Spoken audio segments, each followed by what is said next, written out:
কবিতাৰ শিৰোনামা বেশ্যা। কবি অমূল্য বৰুৱা। আবৃত্তিকাৰ মনালিছা বৰঠাকুৰ। ২০ শতিকাৰ যান্ত্ৰিক যুগৰ সভ্যতাৰ তাইও এজনী মানুহ। তেজ মাংস অস্থি চৰ্ম স্নায়ুৰে ভৰা যন্ত্ৰমান দেহ পিঞ্জৰাটোৰ মাজত বায়বীয় জীৱনটোৰ আৱশ্যকীয় ভোকৰ ভাত আৰু পিয়াহৰ পানীৰ অভাৱটোৱেই যেতিয়া চূড়ান্ত, আৰু তাৰ বাবে যেতিয়া এমুঠি টকাৰ প্ৰয়োজন, আত্মসন্মানৰ দাম্ভিক চকচকীয়া মুখা পিন্ধা ৰায় চাহেব শৰ্মা, খান বাহাদুৰ ইকবাল, EAC ফুকনৰ বুকুটো যেতিয়া তেওঁলোকৰ ঘৰৰ ডিঙিত শিকলি দিয়া বিলাতী কুকুৰটোৰ দৰে চেপি ৰখা দুৰন্ত কামনাৰ তাৰণা, আৰু তাৰেই চৰিতাৰ্থৰ বাবে চোৰৰ দৰে আন্ধাৰৰ আঁৰ লৈ তাইৰ ঘৰলৈ সিহঁতৰ গোপন আগমন।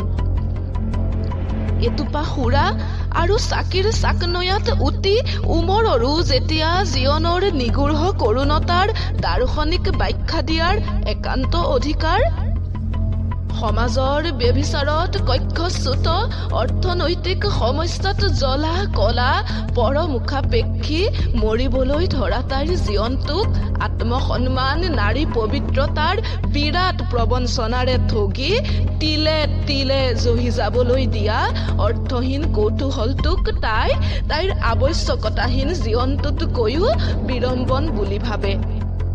সেয়েহে হয়তো সুৰা গান আৰু নৃত্যৰ মজলিছৰ আৰাম কামৰাত পৃথিৱীৰ বোকাৰে সজা দেহা বেছি তাই হল নৃত্যৰতা কামৰতা কলুষ বেশ্যা। আজিৰ নগণ্য আত্মসন্মানৰ ভীৰুতাক বিসৰ্জন দি তাই বাছি ললে জীৱনটোৰ এটা সহজ নিশ্চিন্ত উপায়। কিন্তু সিমান সহজো নহয়।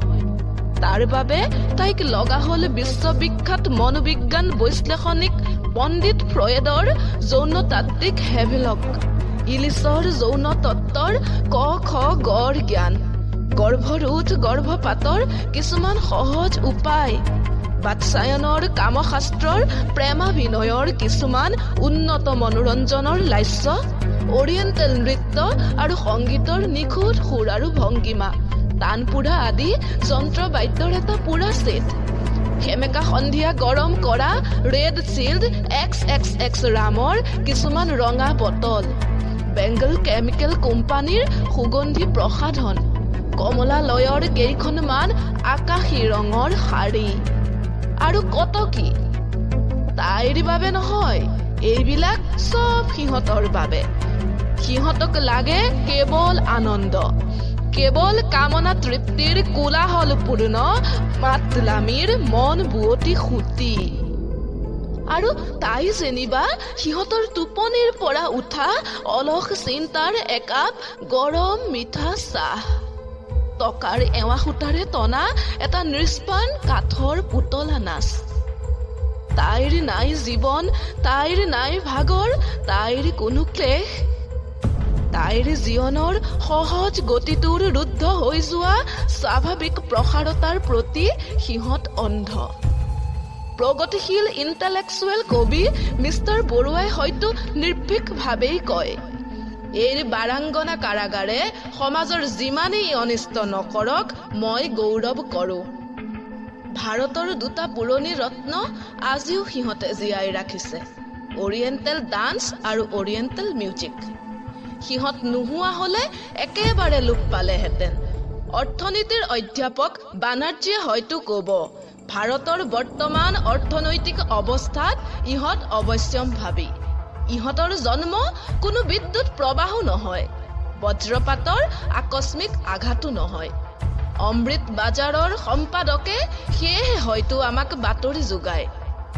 অকল কলিকতা মহানগৰীতে ৪৫,০০০ৰো ওপৰ গভৰ্ণমেণ্টক কৰ সোধোৱা চমৎকাৰ গভৰ্ণমেণ্টৰ ধন উপাৰ্জনৰ পথ, আৰু বা কত বেআইনী বেশ্যাৰ বাস। কিন্তু সিহঁতৰ বেআইনী ব্যৱসায়ত নাই মুনাফাখোৰ পণ্ডিত সিঙৰ ১০০ টিং চোৰাং মিঠাতেলৰ লাভৰ অংশ, বা মন্ত্ৰী আলী চাহাবৰ ভতিজাক টেক্সটাইল ছুপাৰিণ্টেণ্ডেণ্ট আশ্ৰফ আলীৰ গোপন সন্মতিগ্ৰাহী কলা বজাৰৰ চোৰাং ধনৰ ভাগ। নাইবা মৰা অসমীয়াৰ পচা জকা টানি অসমৰ উৰ্বৰা পতিত মাটিত জাকে জাকে পমুৱা শগুনৰ আক্ৰমণমূলক বেআইনী দখল। তাইৰ মাৰ্জিত অৰ্জন মাত্ৰ চৌখিনী ধনীৰ যুক্তিসন্মত ব্যয়ৰ এটা নগণ্য অংশ। তাইৰ ওঠত নাই নিষ্পেষিতৰ বুকু শুহা কেঁচা তেজৰ নীলাজ চেকা। আছে মাথো বিলাসী ধনীৰ মোনাৰ টকাৰে কিনা লিপষ্টিকৰ সমুজ্জ্বল ৰং। তথাপি তাইক সকলোৱে ঘিণ কৰে, হাঁহে। হাই লাঞ্চিতা বেশ্যা! কিন্তু আন্ধাৰৰ আঁৰৰ কামুক ভদ্ৰবেশী দস্যুৰ দল পোহৰত ইমান জিলিকা। হুইটমেনে অৱশ্যে কান্দে, আমাৰ বৰুৱা কবিয়েও কান্দে। এজনে কান্দে তাইৰ সৌন্দৰ্যৰ জকাটোত কৃত্ৰিম প্ৰসাধনৰ অত্যাচাৰেৰে ঈশ্বৰৰ সুন্দৰ সৃষ্টিত আনৰ মন যোগনীয়াৰ হ'বৰ বাবে, দুটা টকা অহাৰ বাট মুকলি ৰখাবৰ বাবে, ধুনীয়া বোলাবৰ হাঁহি উঠা বাসনাটো দেখি। ইজনে কান্দে পতিতা গাভৰু ওঠৰ লালিমাৰ বাবে, তেওঁৰ উন্মাদ প্ৰেমিক হৃদয়ৰ মানৱীয় কামনাৰ পলাশ জুইত উৰণীয়া চগাৰ দৰে আত্ম আহুতি দিয়াৰ নিমন্ত্ৰণ জনাই তেওঁ কান্দে ২০ শতিকাৰ নিৰ্ভীক দেৱদাসীৰ বাবে। অজন্তা ইলোৰাৰ ৰূপদক্ষ শিল্পীৰতো তাই এক অভাৱনীয় প্ৰয়োজন। উলংগ নাৰী সৌন্দৰ্যৰ সাধনাৰ গোপন কক্ষত তাই যেন জীৱন্ত সৌন্দৰ্যৰ চিৰনতুন প্ৰতীক। আৰু এই সংগ্ৰাম লিপ্ত কামনাৰ আগত উৎসৰ্গিত খাকী জীৱনবিলাকৰ উন্মত্ত কাম বুভুক্ষাৰ পথত তাই এক সামাজিক শৃংখলাৰ শাসক। কিন্তু সমাজৰ ধৰণীধৰ দলেই তাইক ভয় কৰে আটাইতকৈ বেছি। দেশদ্ৰোহী, জাতিদ্ৰোহী, সমাজদ্ৰোহী তাই।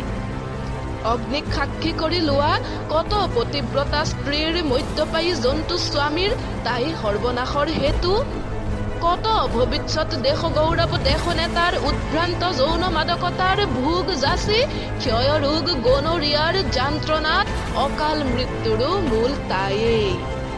তাতোকৈ চৰিত্ৰৰ কৰ্ণধাৰ, সমাজৰ নীতি বিচাৰৰ ফটাধূল কোবোৱা বৰমূৰীয়াসকলৰ গোপন চৰিত্ৰৰ তাই যে কষটিশীল।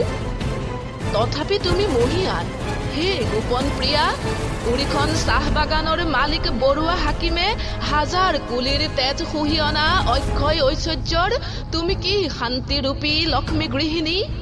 মনীষীসকলৰ তৰ্কচক্ৰত তুমি যে এক গৱেষণাৰ বিষয়।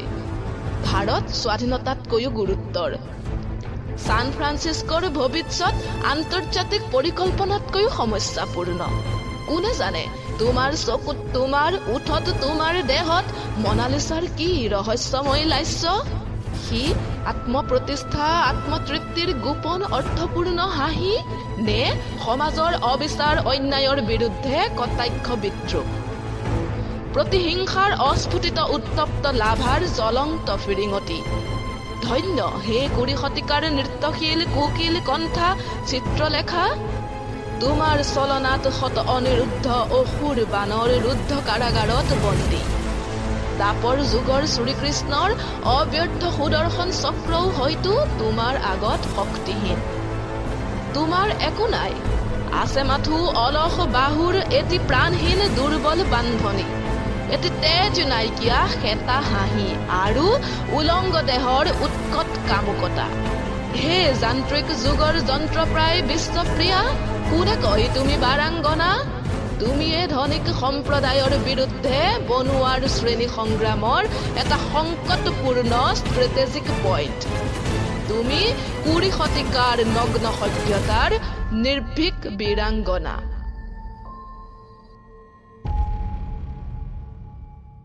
ধন্যবাদ।